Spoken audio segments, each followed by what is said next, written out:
다양한 면접이 있습니다. 오늘은 압박 면접에 대한 고민이 있으신 분의 사연을 들어보도록 하겠습니다.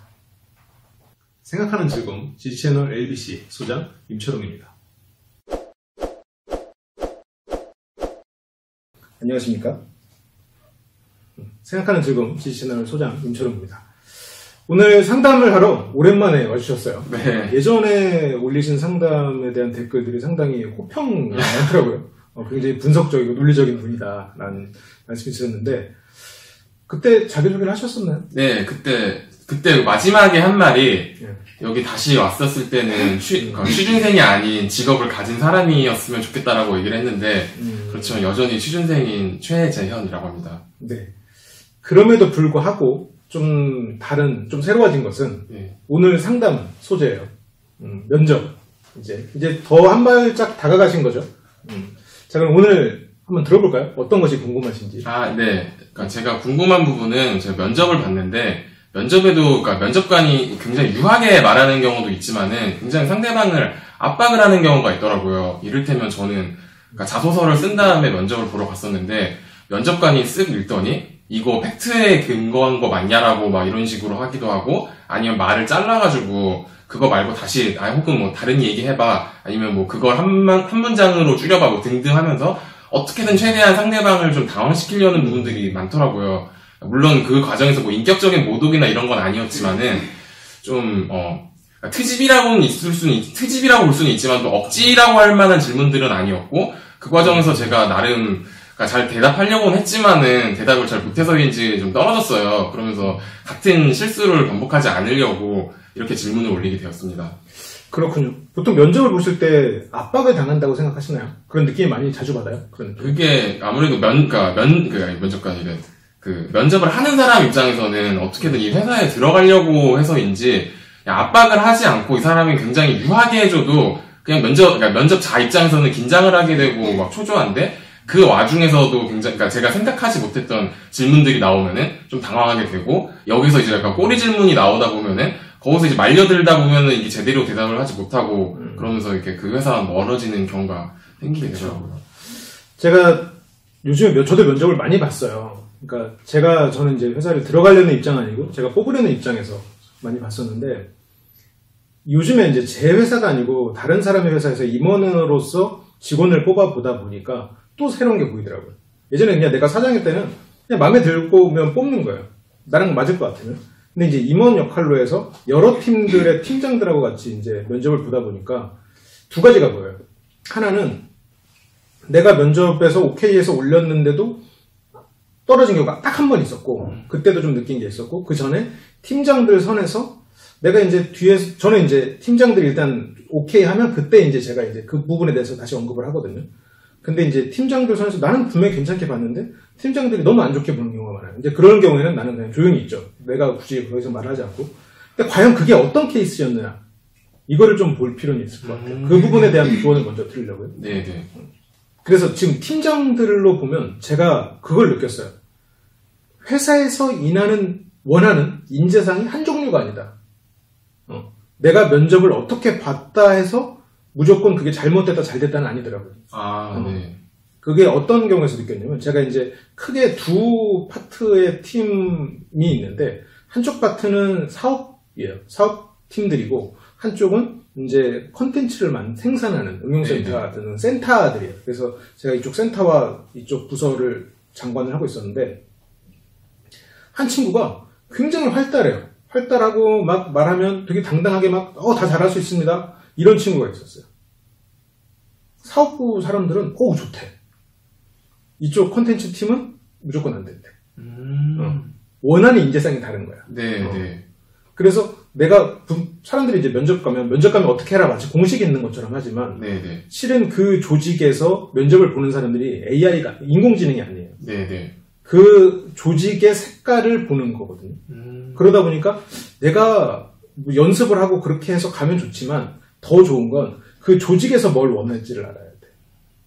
그러니까 제가 만약 저도 이제는 보이는 거예요. 처음에 내가 거기 이제 임원으로 갔을 때는 이쪽 사업부의 성격이랑 이쪽 센터의 성격을 몰랐으니까 내가 생각하는 인재를 뽑으려고 했어요. 그래서 내가 생각했던 인재는 한 가지의 모습 모습이었어요. 물론 그게 좀 넓은 범위에서 한 가지의 모습이지만, 근데 가서 보니까 두 곳에서 바라는 인재상이 완전히 다른 거지.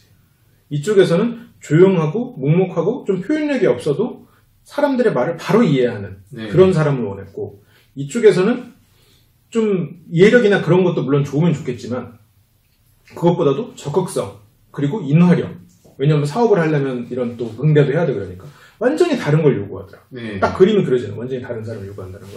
그래서 내가 면접을 볼 때는 그 조직의 색깔을, 그래서 내가 대학원 면접은 솔직히 쉬워요. 왜냐하면 대학원에 가서 선배를 먼저 볼 수가 있으니까. 그 조직의 문화를 먼저 알 수가 있으니까. 네. 그래서 그 문화에 나는 융합될 수 있는 사람이다라는 걸 보여주는 게 좋고, 그러다 보면 정답이 없는 거죠. 그 조직에 있는 사람들이 어떻게 성장해 왔나, 거기서 뭘 중요시하나, 그렇게 접근하는 게 좋아요. 내가 뭐 아무리 뭐 활달하다고 써봤자 그 조직에 활달한 게 필요 없는 거야. 그럼 필요가 없는 거죠. 두 번째는 내가 이제 OK를 했는데 이제 위에서 잘리는 경우가 있어요. 이제 그거는 정말 이제 회장님이나 뭐 이런 선이지. 이제 그런 경우에서 문제들은 정말 사소한 태도들이었어. 그리고 이거는 팀장 선에서도 일어나더라고요. 네.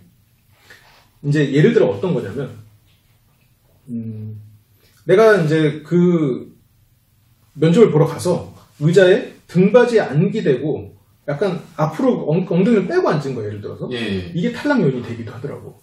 나는 솔직히 그거 괜찮아라고 했는데 그런 애들은 안 봐도 뻔해요라고 말을 하더라고. 그러니까 면접을 보는 입장에서는 보는 건데 안 보던 입장에서 생각지도 못한 것들이 있는 거예요. 그리고 그게 면접관들도 사람이다 보니까 굉장히 다양해. 네. 그런데 억울하잖아요. 그런 사소한 것 때문에 내가 꼬투리를 잡아서 떨어지면. 그래서 일단 이 두 가지를 지켜야 될 것 같아요. 하나는 상대 조직이 원하는 모습이 뭔가를 파악하는 거랑, 네. 두 번째는 굉장히 기본적인 태도나 예의를 꾸밀 줄은 알아야 돼.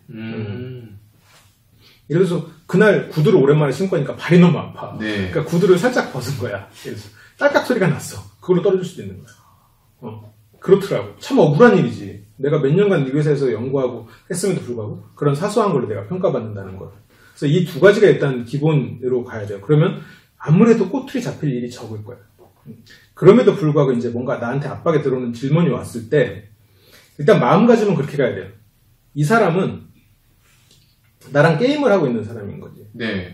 나랑 게임을 하고 있는 상대고, 그리고 이건 회사마다 다르겠지만 스테이지가 있는 거야. 뭐 팀장 스테이지, 뭐 임원 스테이지, 그다음 회장 스테이지가 있는 거지. 그리고 그 각각의 스테이지에서 나는 그걸 클리어하는 거지. 요즘 제가 그 집에 그 있잖아요. 오디오, 인공지능 오디오랑 가끔 대화를 해요. 뭐 트와이스 검색해줘. 이러면 트와이스 뭐 너무 귀여워 검색해줘 이러면 네. 잘못 알아듣고 제가 좀 귀엽죠 뭐 이런 소리를 해요. 화가 확 나는데 거기서 야 뭔 소리야 이러면 또 가만히 있을 거 아니에요. 네. 나만 바보 되는 거잖아. 그러면 얘가 잘못 알았으면 나는 그냥 다시 한번 그 이름을 부르고 다시 말을 하잖아요. 네. 어떻게 보면 그렇게 생각해야 돼. 요즘에 실제로 큰 기업들 같은 경우는 실제로 AI들이 면접을 본다고 해요. 그러니까 저 사람들은 어떠한 개개인의 인격체지만 네. 어떠한 공식에 의해서 나를 테스트하고 있는 거고 나는 그 테스트를 통과하는 것 뿐이다라는 거죠. 그러니까 저 사람들이 앉아있으면 인간의 탈을 쓴 로봇이라고 생각해야 돼. 그 공식대로. 그래서 저 사람들의 공식에 나는 넘어가지 않으려면. 네. 그러니까 이게 기가진이가 예를 들어서 집에서 일하는 내 직원이야. 직원한테 야 그 무슨 노래 귀여워 좀 찾아줘 그랬는데 제가 좀 귀엽죠 그러면 화를 하고 개소리야 너 그러지 좀 마. 근데 얘가 AI면 화가 안 나. 화를 내는 순간 나는 그만큼 내 목만 아픈 거지. 이 사람이 나한테 예를 들어서 근데 얼굴은 어쩌자고 이렇게 크세요? 라고 하면 화가 확 나. 그게 무슨 상관이냐고. 그리고 이 사람이 정말 무례한 질문을 할 수도 있어. 네. 그때 내가 거기에 대해서 그 질문을 무례하십니다라고 대꾸를 할 수도 있고 그 질문에 대해서 그 대답은 조금 더 고민해봐야 답이 나올 것 같은데요. 잠시만 제가 다른 것과 함께 생각해 보겠습니다라고 시간을 버는 사람도 있을 거고 네. 아니면 바로 대답을 하는 사람도 있겠지. 여기서 선택을 할 수 있을 거예요. 이건 분명히 선택이잖아. 내가 어떤 말을 할지는. 네. 그 선택을 어떤 걸 할 거냐라는 거지. 그러니까 제가 그런 질문을 하는데 어떻게 그런 질문에 대답을 해요? 대답할 수 있다는 거지. 왜냐면 그 사람들은 나랑 개인적으로 만나는 사람이 아니니까. 그거는 그냥 면접 역할을 하고 있는 사람이니까. 예. 그러면 그것에 대해서는 나는 선택을 할 수 있어. 예를 들어서 집에 있는 기가진이든 클로바든 얘가 내가 말을 해서 엉뚱한 대답을 했어. 그러면 나는 거기서 선택을 할 수 있지. 짜증이 나도 다시 그걸 언급해서 얘한테 이해하게 설명을 할지, 아니면 그 자리에서 그래도 화를 내고 어쨌건 풀지. 근데 내가 클로버하던 기어디한테 화를 내는 순간 내 목은 그만큼 아파지는 거야. 면접에서는 그만큼 나는 점수를 적게 받는 거겠지. 근데 일단 그게 심리적으로는 첫 번째인 것 같아요. 네. 두 번째는 그 사람이 나한테 뭔가 질문을 확 하잖아요. 갑자기 했을 때 당황해서 말이 안 나올 때는 그냥 미소를 지어. 아, 그런 질문도 가능하군요. 아니면 그 부분에 대해서 제가 조금만 더 고민해 보겠습니다라던가 순간적으로 시간을 벌 필요가 있거든요. 예. 근데 이거는 여러 가지 요령이 있을 거예요. 예를 들어서 가장 들었던 질문 중에 힘들었던 질문 혹시 기억나는 거 있어요? 그때 아까 예시로 들었었는데 일단은 팩트로 말해라랑 그다음에 뭐 얘기를 하려고 설명을 하는데 그거 말고 한 문장으로 얘기해 혹은 뭐 다른 건 없냐 약간 그런 질문들을 얘기하다 보니까 아무래도 좀 이게 얼굴 표정이라던가 그런 부분이 깨지게 되더라고요. 그러면서 또 그 당황하게 되고 막 말도 더듬게 되고 그러면서 좀 페이스를 잃었던 것 같습니다. 그런 질문들은 상대가 질문한 것을 다시 언급하는 식으로 시간을 벌 수 있어요. 제가 말씀드린 것 한 문장으로 다시 한번 요약을 해드리겠습니다. 이걸로도 한 문장 요약해봐 그러면 한 문장이요? 이렇게 된다고. 근데 어차피 그렇게 말하나 저렇게 말하나 벌 수 있는 시간은 똑같거든요. 네네. 지금 제 말이 조금 장황했습니다. 한 문장으로 다시 요약해서 말씀드리겠습니다. 제가 드리려는 말씀은 지금 말하면서 내가 한 5초 벌었잖아요. 이 말투를 지금 내가 말한 거를 그냥 외워놔. 이 패턴을 네. 이걸 외워놔야 돼. 그래서 예를 들어서 방금 처음 뭐 있었지? 그 한 문장을 요약해봐. 그리고 다른 각도 하나 더 뭐 추가적으로 말해봐. 그러면 지금 제가 말씀드린 게 한 3가지 정도 요인이 있었는데 말씀하신 대로 한 가지 요인을 더 생각해 본다면 이런 측면도 있을 것 같습니다. 지금 여기까지는 어디다 갖다 붙여도 돼. 그냥 이거는 하나의 퍼즐, 블록 같은 거예요. 네. 이 블록을 외워놓으면 돼요. 그리고 아까 처음에 어떤 게 있었죠? 이게 팩트에 근거한 얘기. 팩트에 근거한 얘기냐? 제가 지금 드린 말씀, 이건 근거는 마련해 놓는 게 좋죠. 근데 어떤 네. 말이든. 그러니까 그냥 뭐 생각으로만 해서 하는 말이면 실은 상대가 그거에 대해서 수용하기 힘드니까. 예를 들어 내가 그냥 생각으로만 해서 하는 말이면 저는 어떤 거에 대해서 보았습니다. 그리고 그거에 따라서 제가 좀 추론한 부분이 있고 약간 좀 추정한 부분이 있지만 그걸 통해서 이런 논리적 걸 얻었습니다. 예를 들어서 어떤 거냐면 물어본 거야. 한국에 중국집 몇 개 있겠어? 물어봤어 나한테. 한국의 중국집? 뭐냐 대충 생각해서 뭐 한 5,000개요. 팩트에 근거해서 얘기해. 팩트가 어떻게 근거해 지금 당장. 네네. 그래서 저희 동네가 번화가는 아니지만 유동인구가 제법 많은데 저희 동네에 한 20개가 있거든요. 그런데 이게 만약 서울로 퍼진다면 서울에 몇 개, 한 50개 정도 구가 있다고 가정하고 이런 식으로 저는 이렇게 추정을 해봤다라고 그 논리를 맞춰가는 거야. 내가 만약 가정을 할 수 있으면. 네네. 그럼에도 불구하고 그냥 근거가 없으면 그 부분에 대해서는 사과를 해야 돼. 그러니까 사과라기보다는 그 부분에 대해서 근거는 지금 제가 준비하지 못했지만 제가 만약 시간을 주시거나 저한테 기회를 다시 주신다면 그분의 근거를 제출할 수 있도록 하겠습니다. 라고 하는 게 차라리 나아요. 왜냐면 실은 그 근거에 대해서 요구하는 사람들은 뭔가 생상으로만 하는 그런 것에 대해서는 굉장히 거부감이 있는 사람들이 있어요. 그래서 한 번 근거가 없다는 것을 알았는데 계속해서 너무 과도하게 근거를 끼워 맞추면 그 사람의 점수는 안 되는 거야. 그런데 일부러 근거를 댈 수 없는 질문을 하는 경우가 있어요. 네네. 그럴 때는 근거를 댈 수 없는 질문을 하면 그거는 근거가 없어서 말을 못하겠습니다. 이건 안 되는 거야. 그 부분에 대해서는 제가 생각해 본 바가 없지만 그 질문에 생각을 해보니 이런 것을 여쭤보는 게 아닌가 판단이 됩니다. 만약 그렇다면 이렇게. 그래서 당신이 말한 거에는 내가 근거는 없어. 근데 논리적으로 생각해보니 이렇게 생각할 수는 있겠네. 이렇게 정도는 괜찮아요.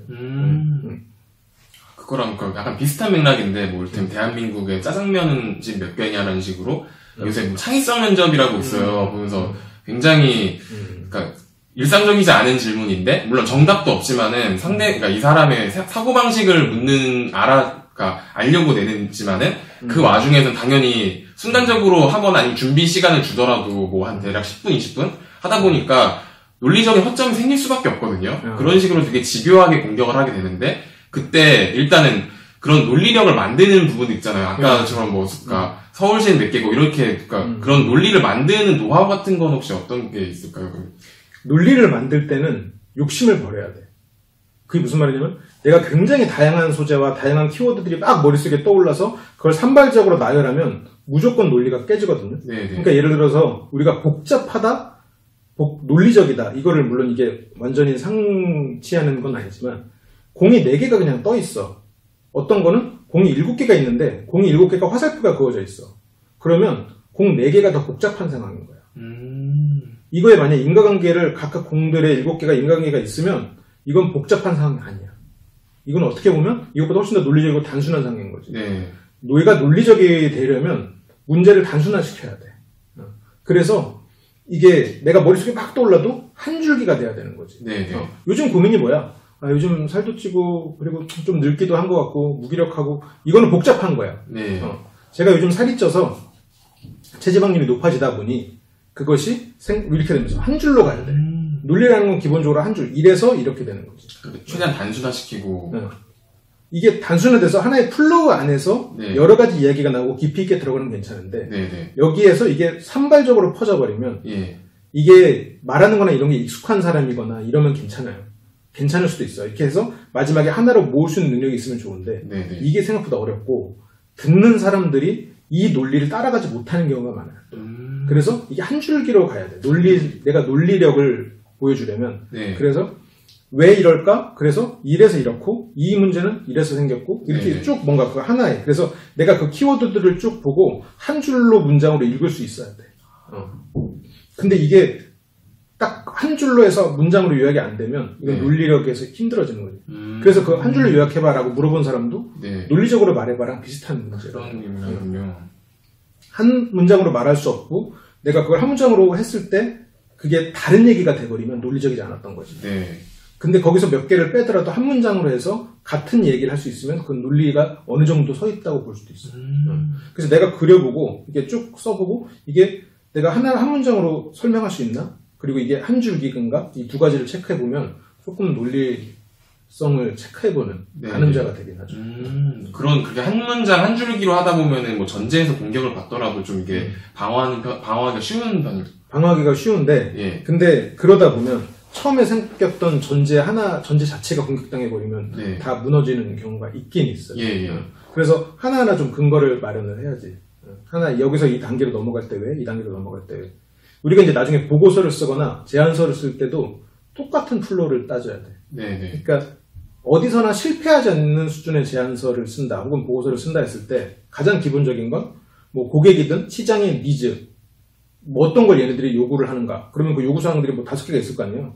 그럼 이 5개는 5개로 쭉 요구사항에 비해서 1000개를 모았어. 그걸 5개로 그룹핑을 했어. 그러면 5개가 각각 뭐 고객들은 뭐 빠른 무언가를 원한다. 그러면 빠른 걸 해소할 수 있는 방법이 있을 거예요. 그래서 문제가 있고 그것에 대해서 해결 방안이 있고 이 해결 방안은 우리는 이렇게 수용한다. 이렇게 쭉 가면 딱 끝나는 거예요. 지금 간단한 거예요. 그래서 우리는 이걸 꼭지를 따라간다는 표현을 쓰거든요. 네. 거기서 누락되는 꼭지가 있거나 갑자기 튀어나오는 꼭지가 있으면 안 되는 거지. 이렇게 쭉 화살표로 논리들이 쭉 따라가야 돼요. 그걸 이제 그림으로 그리면 더 쉬운데 네.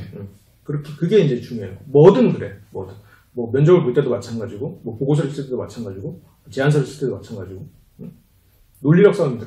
그렇군요. 오늘 너무 많이 쏟았는데 이거 보시는 분은 땡겨보셨네요. 비슷한 고민이 많을 거라고 생각을 하기 때문에. 그렇죠. 요즘에 저희가 오프라인 화술 강좌 매주 진행을 하고 있는데, 요즘에 그런 면접 준비 때문에 조금 많이 나오진 못하시는 것 같아요. 저희 오프라인 화술 강좌 좀 자주 오라고 좀 홍보 좀 해주세요.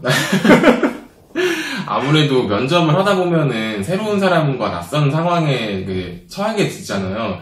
네, 매주 오프라인 실습을 나오면서 낯선 사람들과 얘기를 하는 게 어쩌면은 직접적이진 아니지만 간접적으로 면접관들과 소통을 할 때 좀 도움이 될 수 있거든요. 그러니까 아는 사람들이라던가, 아니면 하다못해 심지어 스터디를 하더라도 그 스터디하는 사람들도 어느 순간 익숙해지면은 이게 말하기가 편한데, 생전 처음 본 사람 앞에서 말을 해야 되고, 또, 그러니까 익숙하지 않은 상황에서 말하는 그 상황 자체가 익숙해지면은 어떻게 보면 면접에도 좀 도움이 되지 않을까, 그렇게 생각합니다. 네. 좋습니다. 면접을 보시든 안 보시든, 그리고 면접과는 완전히 관계없는 면접관이시건, 화술 강좌는 언제든지 열려 있습니다. 매주 일요일 1시부터 5시까지 워크숍 진행되고 있고요. 평일에도 다양한 수업들 계속해서 열리고 있으니까 많은 관심 부탁드리고, 혹시라도 이런 상담을 원하시는 분들은 유튜브로 출연해 주시는 분들에 한해서는 제가 무료로 상담을 진행을 해드리고 있어요. 언제든지 원하실 때 참여해 주시면 될 것 같습니다. 밑에 댓글로 뭐 다양한 상담 올려주시면 좋고요. 그리고 응원의 메시지, 재현님이 꼭 면접에서 통과하셔서 정말 다음에는 또 회사 생활 어떻게 하나요? 네, 질문으로 오시기를 진심으로 기원합니다. 혹시 마지막으로 한 말씀 해주실 만한 게 있을까요? 그때도 얘기했지만은 다음 영상을 찍을 때는 꼭 직장인이 되었으면 좋겠습니다. 네. 그러면 저희는 다음 시간에 돌아오겠습니다. 감사합니다.